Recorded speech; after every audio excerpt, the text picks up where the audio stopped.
What's up, guys? Welcome to your 70th Android tutorial for the new boss, and again with me, Travis. And I don't know how many tutorials this is going to take, but this is the desired result that we're going to get. Basically, I'm clicking or touching the screen and dragging, and this ball is going wherever I'm dragging. So if you guys don't really care about how to do that, that's fine.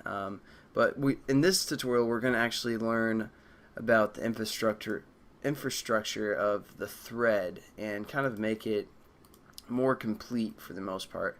So what I want you guys to do is open up the My Bring Back surface here, and we're going to kind of set up some different methods that our thread can use. And let's just get going here. We have a run method, which is going to be called when we start a thread. But let's say we also want to have like a pause, because we don't want our thread running all the time. So we're going to have a way for it to pause, and we're also going to have a way for it to resume. So we're just going to create those two classes real quickly. So we just do, again, just public void pause, and then we also do public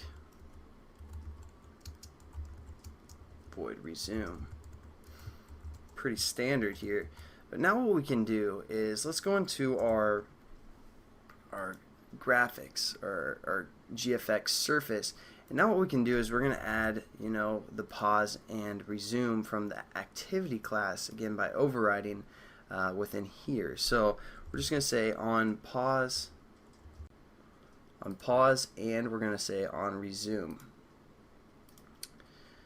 So now what we can do is we can also say, since we established kind of our class, which is our thread, the My Bring Back surface, we can say our surface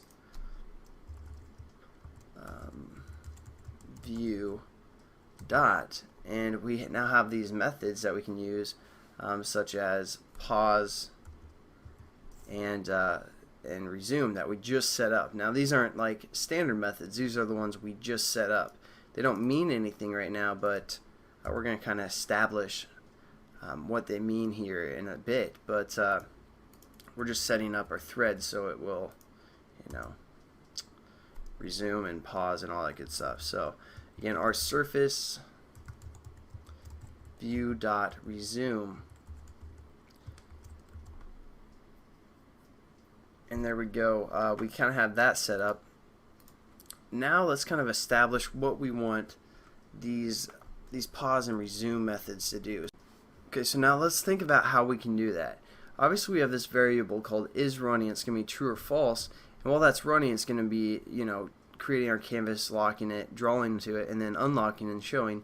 So what we can do is we can change this variable within our on pause method. So all we're going to do is say is running is equal to false now. So if this pause method gets called, is running is going to change to be false.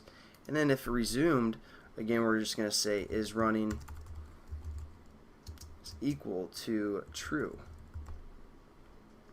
And that's kind of the basic establishment. But now let's also go a little bit further, because now every time this application reruns, or the only time this thread is actually going to start is when this constructor is called.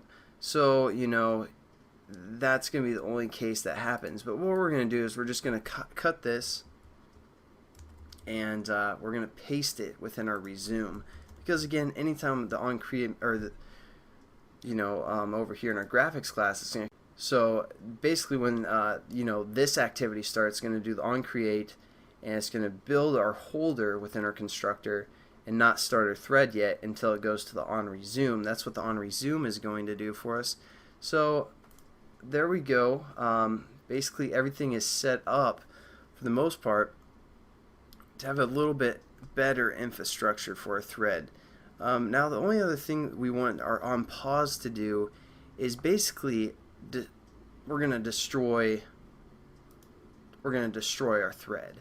We're going to have it stop running, and because again when our on resume happens, it's going to create a new thread for us. So within this on pause, we're just going to kind of destroy the currently running thread, and what we're going to do is we're going to say we're going to create a while loop, and we're just going to say true.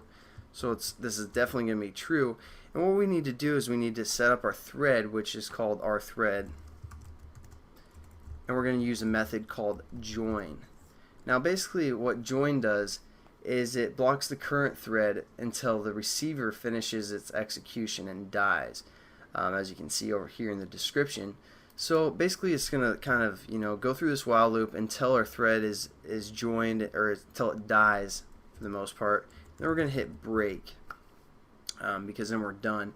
And now all we have to do is add a catch, surround with a try and catch. Sorry, I forgot to do that. So we're going to try to let our thread join, and then we're going to catch the exceptions. So nothing too critical there.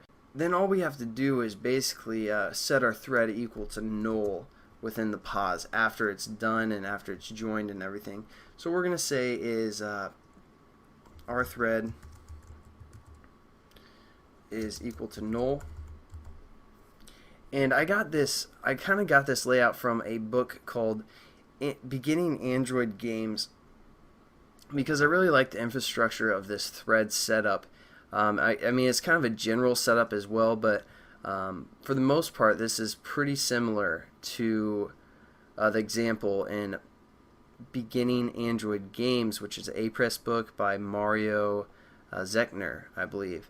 So if you guys want to check that out, I want to give him credit for this because it's kind of his layout for the most part, but I really like the structure of it. So I just kind of want to explain more thoroughly what this does.